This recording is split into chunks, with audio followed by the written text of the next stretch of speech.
एक तरफ जहां मुल्क भर में गाय के नाम पर गौरक्षक एक खास तबके को तशद्दुद का शिकार बना रहे हैं, वहीं दूसरी तरफ मरती हुई गायों का कोई पुरसाने हाल नहीं है। जी हां, प्रयागराज के बहादुरपुर की एक गौशाला में 35 गायों की मौत चारा न मिलने की वजह से हो गई है। गौशाला के अंदर की तस्वीरें साफ तौर पर बता रही हैं कि मरी हुई गायों को गौशाला के लोग गड्ढे में डालकर दफना रहे हैं। उधर इंतजामिया का कहना है कि गायों की मौत आसमानी बिजली की वजह से हुई है।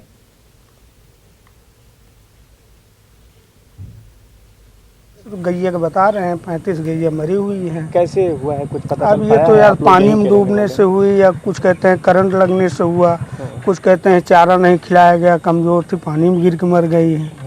यही है, तालाब तो है ही है, देखने को यही लग रहा है, पूरा अगल बगल सब डूबा हुआ है। यहाँ पर पिछले 2 दिनों से लगातार बारिश हो रही थी और कल रात में जैसा कि ग्रामीणों के द्वारा बताया गया है और प्रथम दृष्टया जो बात सामने आ रही कि आकाशीय विद्युत की वजह से कुछ गोवंश की इसमें मृत्यु हुई है। कितने की मृत्यु हुई है क्या? 35 संख्या है। इसमें कुछ गोवंश के उपचार का भी प्रयास किया गया है और कुछ को बचाने की कोशिश की जा रही है, लेकिन अभी तक जो संख्या है वो 35 की आई है सामने। मकतूल पहलू खान के बेटों के खिलाफ जांच की दोबारा इजाजत दी गई है। अलवर में मकामी अदालत ने पुलिस को ये इजाजत दी है। दरअसल पुलिस ने मामले में मजीद जांच की इजाजत मांगी थी। आपको बता दें कि पहलू खान और उनके बेटों पर गाय की स्मगलिंग करने का इल्जाम लगाया जा रहा है। अब पहलू खान के बेटों और ट्रक ऑपरेटर के खिलाफ जांच होगी। हमारे नुमाइंदे अरबाज खान इस वक्त हमारे साथ जुड़ चुके हैं। अरबाज, इस पूरे मामले को लेकर क्या अपडेट मिल पा रहे हैं?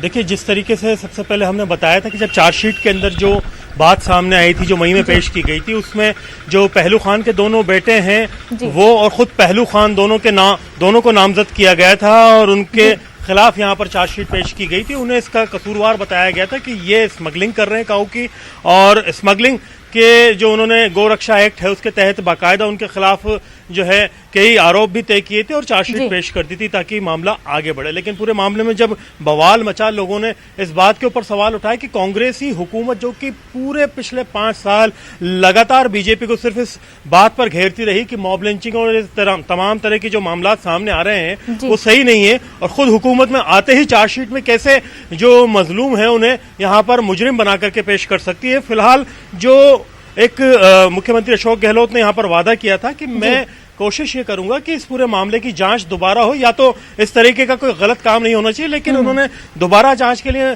बजरिए पुलिस एक जो अर्जी है अदालत में लगाई थी कि वो इस पूरे मामले में दोबारा जांच करने की उनको इजाजत दें ताकि वो जितने भी फैक्ट हैं उनको दोबारा से कंसीडर कर सकें, देख सकें, जांच सकें और वेरीफाई कर सकें कि ये सही है कि नहीं और इनमें कहां कहां खामियां हैं। जो पहलू खां के दोनों बच्चे हैं जिनमें इरशाद भी शामिल है, उनका ये कहना है कि हमारे पास में जो सबूत थे, जो कागज थे, जो पर्चियां थी, तमाम चीजों को जानबूझ करके पुलिस ने नजरअंदाज किया, बाकायदा उन्हें दरकिनार किया, दूसरी चीजों के ऊपर फोकस करके एक तरफा मिजाज के साथ में इन्होंने इस पूरी जो तफ्तीश को आगे बढ़ाया और जिसकी वजह से उन्हें कसूरवार ठहराया जा रहा है। फिलहाल जब अदालत में ये अर्जी पहुंची तो अब अदालत ने दोबारा जांच के लिए परमिशन दे दी है, और परमिशन देते हुए साथ ही साथ पुलिस इस तैयारी में जुट गई है कि पूरे केस को रीओपन किया जाए, बाकायदा जितने भी सबूत थे उन्हें परखा जाए, उनकी क्रॉस चेकिंग की जाए, जो सबूत होने का दावा जो पहलू खां के बेटे कर रहे हैं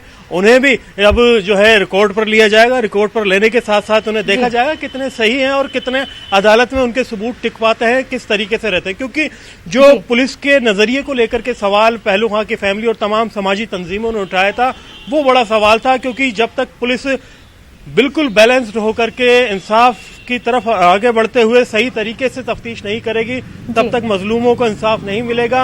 और जो नजरिया पुलिस का रहना चाहिए वो किसी बिल्कुल अरबाज, पुलिस बिल्कुल बैलेंस्ड इन्वेस्टिगेशन करनी चाहिए। अब आगे बढ़ते हैं। कर्नाटक का सियासी बहरान जू का तू है। कांग्रेस और जनता दल इसके 16 अरकान असेंबली अब तक इस्तीफा दे चुके हैं। गुज़िश्ता रोज सुप्रीम कोर्ट ने मुस्तफी अरकान को स्पीकर के सामने पेश होकर इस्तीफा देने को हिदायत दी थी।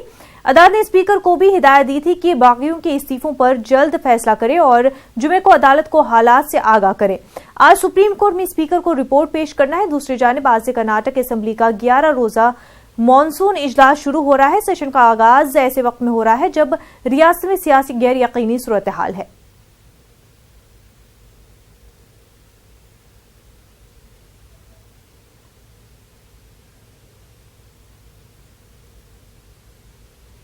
आज आंध्र प्रदेश असेंबली में बजट पेश होने वाला है। सुबह 11 बजे रियासती वजीर फाइनेंस बजट पेश करेंगे। जराये के मुताबिक बजट जुमला 2,30,000 करोड़ पर मुश्तमिल होगा। मरकजी बजट में रियासत आंध्र प्रदेश के लिए कोई खास रकम मुख्तस नहीं की गई है।